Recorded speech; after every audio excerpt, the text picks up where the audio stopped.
안녕하십니까. 부동산 119입니다.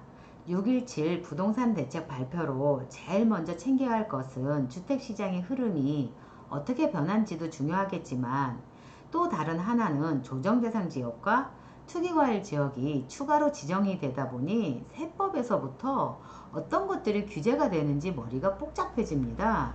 그래서 정리해 보았습니다. 조정대상 지역, 투기과열 지역, 최소한 이것만은 알고 가자입니다. 오늘도 같이 공부할 1순위입니다.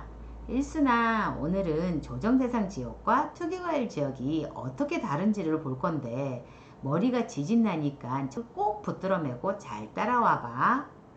제일 먼저 양도소득세를 볼 건데 양도소득세는 조정대상 지역이나 투기과열 지역이 똑같아.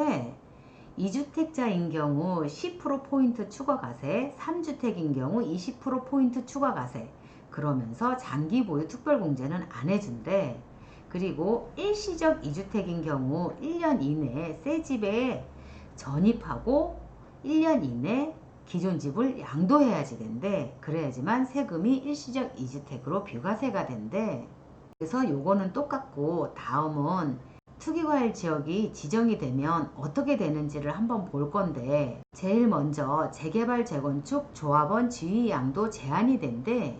이것이 무슨 말이냐면 소유권 이전 등기 시까지 팔아먹지를 못한다는 얘긴 거야. 세 번째, 금액하고 상관이 없이 자금 조달 계획서를 내야지 되고 입증 자료까지 내야 되고, 그리고 담보대출, 전세자금 대출이 강화가 됐고, 재개발 재건축 도정법에 의한 재개발 재건축은 5년 이내 재당첨이 제한이 되고, 청약 통장도 10년까지 제한이 된대. 그래서 이렇게 큰 틀로 얘기해 놓은 거고, 소제목으로 들어가서 하나씩 어떻게 제한이 되는지 한번 봐볼게.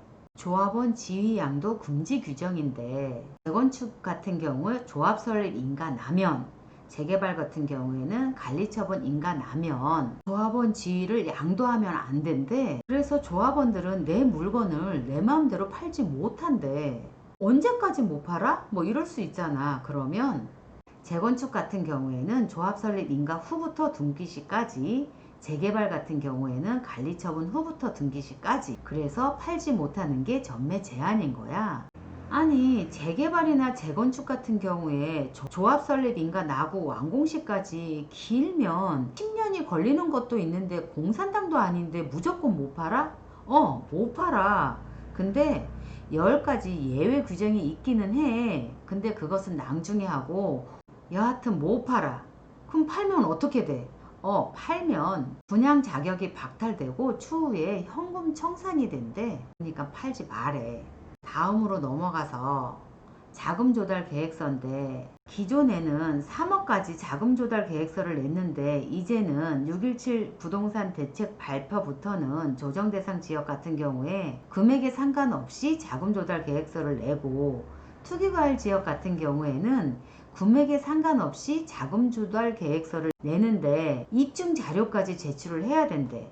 뭐 통장 사본도 제출을 해야 되고, 전세자금 뺐다 그러면 전세자금 계약서도 제출해야 되고, 그래서 입증 자료를 제대로 제출을 해야지 된대. 또 다음으로 넘어오면 담보대출 강화인데, 조정대상 지역 같은 경우에는 LTV가 9억 이하는 50%, 9억 초과는 30%, 투기과열 지역 같은 경우에 LTV가 9억 이하는 40%, 초과는 20%, 그리고 15억 초과는 아무것도 대출이 안 된대. 그래서 담보대출 금액에 대해서 본 거고, 요번에 6.17 부동산 대책으로 하나 더 추가된 게 조정대상 지역과 투기과열 지역 똑같이 무주택자인 경우에 가격에 상관없이 6개월 이내 담보대출을 받으면 6개월 이내에 전입을 해야지 되고, 1주택자인 경우에는 가격에 상관없이 6개월 이내에 전입을 하고 기준주택을 6개월 이내에 처분을 해야지 된대. 기존에는 1년이었는데 이제 6개월로 줄어들은 거야. 그래서 강화가 됐고, 일순나 6개월 이내에 전입과 기준주택을 처분인데, 아까 양도소득세 얘기했었잖아. 양도소득세 일시적 2주택 같은 경우에 1년 이내 전입하고 1년 이내 양도하는 것, 요것과 헷갈리면 안 돼. 대출은 6개월이고 양도세는 1년이고, 그래서 정시줄 바짝 잡아야지 된다니까. 우선 담보대출 강화고 다음은 전세자금 대출 강화로 한번 넘어가 볼게.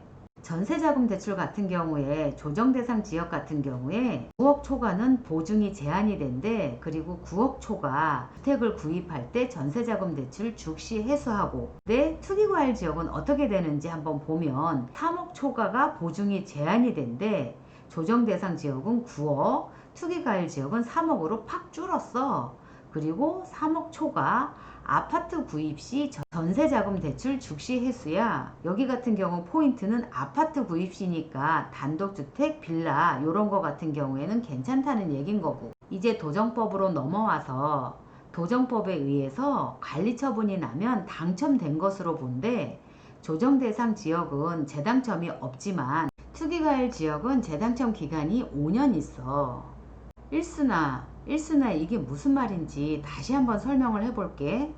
서울에 음마 아파트가 하나 있는데 이것이 관리처분이 나면 당첨된 거야. 그럼 광명이나 성남이나 투기과열 지역에 5년 이내 관리처분이 나면 재당첨으로 보기 때문에 청산이 된다는 것이지. 그래서 투기과열 지역에 2개 가지고 있는 분들 하나 빨리 팔아야지 돼. 근데 잘 봐봐. 다시 거슬러 올라가면 빨리 팔고 싶어도 또 못 팔게 정부에서 막아놨단 말이야. 아까 얘기했던 재건축 같은 경우에 조합 설립 인가 후 등기시까지, 재개발 같은 경우에는 관리처분 후 등기시까지 팔지 말해. 팔고 싶어도 못 판단 말이야. 그러니까 하나 여기에 당첨됐다고 하게 되면 다른 하나는 사업 진행이 이전이라고 하게 되면 얼른 하나를 팔아 먹어야 된다는 얘긴 거지. 6.17 대책으로 부동산 향방이 어떻게 될 것도 중요하지만 내가 가지고 있는 물건 지키는 게 더 중요하다니까. 그리고 마지막이야. 청약 당첨, 청약 재당첨 요건 강한데, 청약 당첨은 옛날에는 1년만 살면 됐었는데 이제는 투기과열 지역 안에 2년을 거주해야지만 당첨이 된대. 그리고 재당첨 요건 강한데, 그전에는 5년만 됐으면 됐는데 조정대상 지역은 7년, 투기과열 지역은 10년으로 재당첨 요건이 강화가 됐어. 일순아, 눈과 머리가 빙글빙글 돌아간다 그지? 한번 얘기해서 알겠냐고 자꾸 들여다봐야지. 여튼 오늘은 이만 하고, 다음은 6.17 부동산 대책 성남에 미치는 영향에 대해서 얘기를 할 건데, 성남 재개발 재건축 진행된 곳만 표시된 곳이야.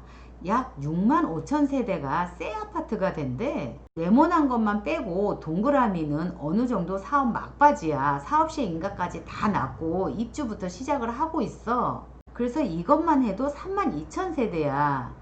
성남 하는데 성남이 왜 인기가 있는지 알겠지? 다음은 6.17 부동산 대책 성남에 미치는 영향에 대해서 얘기할 거니까 그때 꼭 보도록 하고, 오늘은 이만 안녕.